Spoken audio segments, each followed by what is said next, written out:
আসসালামু আলাইকুম, অ্যালিস কিচেনে সবাইকে স্বাগতম। আজকে আমি রান্না করব ছোট মাছ আর আলু দিয়ে চচ্চড়ি। খুব সহজ আর খুব অল্প সময়ের একটা রেসিপি। প্রথমে আমি আলু কুচি করে কেটে ভালোভাবে ধুয়ে নিয়েছি। এখন একটি ফ্রাই প্যানে আমি আলুগুলো নিয়ে নিলাম, ছোট মাছ দিয়ে দিলাম।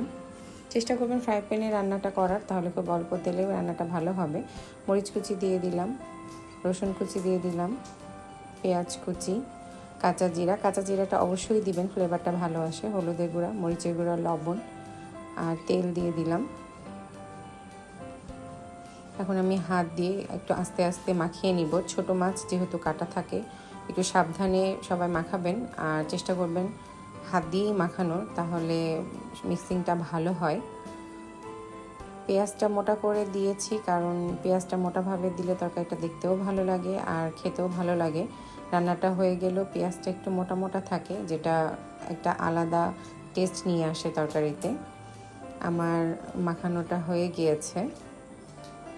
এখানে এখন দিয়ে দিলাম আদা বাটা। আদা বাটাটা কেউ চাইলে দিতে পারেন বা স্কিপ করতে পারেন। আমি দিয়েছি, ফ্লেভারটা ভালো আসে। এখানে না দিলেও কোনো সমস্যা নাই। এখন আমি পানি দিয়ে দিব। পানির পরিমাণটা খুব বেশিও না, আবার খুব অল্প না, এমনভাবে দিতে হবে যেন আলু আর মাছটা সিদ্ধ হয়ে যায়। কারণ আমরা এটা একেবারেই পানি দিয়ে মাখিয়ে বসাবো, পরবর্তীতে আমরা কোনো পানি দিব না, তাহলে টেস্টটা নষ্ট হয়ে যাবে। এখন দেখুন আমরা রান্নাটা শুরু হয়ে গেছে, বলক উঠে গেছে। এখন আমরা 15-20 মিনিট অপেক্ষা করব। পানিটা শুকিয়ে এসেছে। এখন আমরা জিরার গুঁড়া দিয়ে দিব।